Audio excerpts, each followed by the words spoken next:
Alright guys, hopefully you can hear me. The camera's kind of far away, I don't have a mic I can put on my shirt or whatever. But I'm kind of going to give you a Polaroid buyer's guide, I guess. Just pretty much explaining what to look for when you're getting a Polaroid camera. So first off, let's say the first place you can look is obviously the internet. eBay, Amazon, just other sites like that.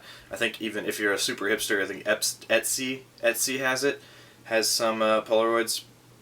But that kind of takes the fun out of it. It's cooler to have a Polaroid that you've looked for, that you found. For instance, I found this Polaroid at a flea market near my house. It took, actually didn't take that long to find it. I did go there with a mission, and it was to find a Polaroid. So I found that, and the accessories that came with it were the bag I showed you in my what's in my bag, the flash, all those other little accessories, like the little backings to the pictures, and other stuff like that. If you haven't seen my what's in my bag, go ahead and check that out on my channel. I don't know why I pointed this way, so I guess I'll put an annotation right here for that video. But so yeah, what you want to look for is the overall condition. Just like scratches, scuffs, dings, dents, cracks especially. And one thing you want to check for, I'm going to go ahead and open this up. You want to go ahead and take a look through the viewfinder. So just peep through there, make sure you can see everything. Then you want to extend the bellows, and if they come out nice and easily, that's very good. You're also going to want to look for tears in the bellows, because if there are tears, then it's probably not a good buy, because that will let light in and expose. It will overexpose your images, or just completely screw them up. And then you want to close the bellows by pressing that, and make sure everything is fluid, the movement's great. The viewfinder, like I said, go push this down. The next thing you want to check is the battery compartment. Another voice crack. Go ahead and pop. I'm using the 210 on this because the battery compartment in this one is a little funky right now. Yeah, if you've seen my other video, you know what I'm talking about. But check the battery compartment. Look for corrosion, battery acid. Just make sure everything's in good standing. Make sure the leads are still there, obviously. And if there's still a battery in it, then that's great. You can see, you can test if it's worked. Well, that might not be a great thing, because that might mean that there's a lot of corrosion. So disregard what I just said. So a battery that's still in there is probably not a good thing, unless it's a new battery.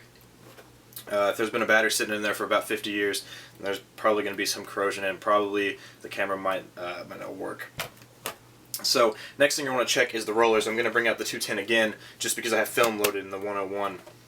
So let's go and pop the film back, or the back off of this.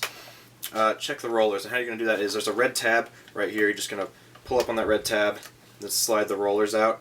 And if you haven't seen my How to Become Familiar with Your Polaroid video, go ahead and check that out. I'll put that in an annotation here, I guess, again, or in down below in my crotch, also known as the description. So make sure you can see that the rollers still roll. Just go ahead and twist, do that. Got a text message, probably from my mom, telling me to shut up. But make sure there's nothing caked on there, because the chemicals from the film itself can get all gunky and potentially freeze up your rollers. So make sure those are in good standing. Close that. And I have notes here, obviously, so that's why I'm looking down. You want to check the lens and the viewfinder, like I said, for scuffs.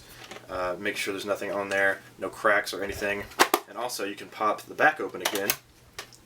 If there's a film cartridge, take it out, and take this off, and you can see the back. You can see the back of the lens through here in the bellows. So make sure there are no cracks or scuffs on that either. Another thing you can check is, I don't know, I put it down. Use it again. Another thing you can check is if the shutter fires. If there's a battery that's a newer battery and there's no corrosion, you can prime the shutter. Put your finger over the light sensor. Release the shutter, and then if you take your finger off, you should hear another click, like that. I don't know if you could hear it, but bring it closer to the camera. Whoops, if I don't screw it up. Like that.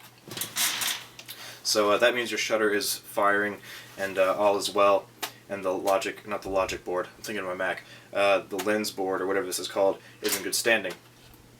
So yep, that's that.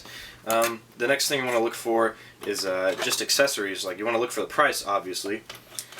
This one was given to me as a gift from my girlfriend, now ex-girlfriend.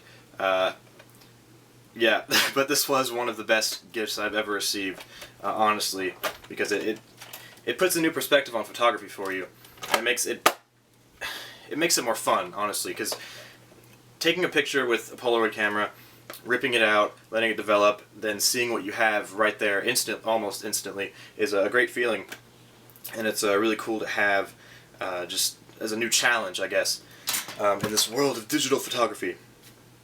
So look for accessories. When I bought this camera, like I said, I got all those other accessories that are in my What's in My Bag video. Check that out if you haven't, again. And yeah, so I think I'm not going to tell you what I picked this up for. I'm just going to go ahead and say that if you find a good land camera with some accessories under $100, go for it. If you find it, well, okay, let's think of it this way. This camera is about 50 years old. Everything works perfectly. It came with a bunch of accessories. I would have paid probably $75 tops for this camera. It's an insanely good camera, but yeah. So that's what I got. That's what I got for that. So all in all, if you find a Polaroid camera, it's in good standing condition, I say buy it, because it's insanely fun, whether you're a photographer or not, because it adds that, like I said, the other level of challenge to taking photos. And you can hang them up, like on the wall, which is amazing. I love doing that.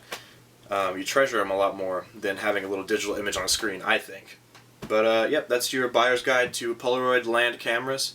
Might not apply to any other Polaroid cameras like the Sun 600 series, or like Spectra or SX70, I think that's what it's called. But yeah, hopefully this helped you. If it didn't, tell me why. If you liked the video, give it a thumbs up. If you disliked it, give it a thumbs up. Or a thumbs down, I guess, if you want, but preferably thumbs up. So, yeah, my name is Taylor. Thank you for watching, and please disregard any of my voice cracks.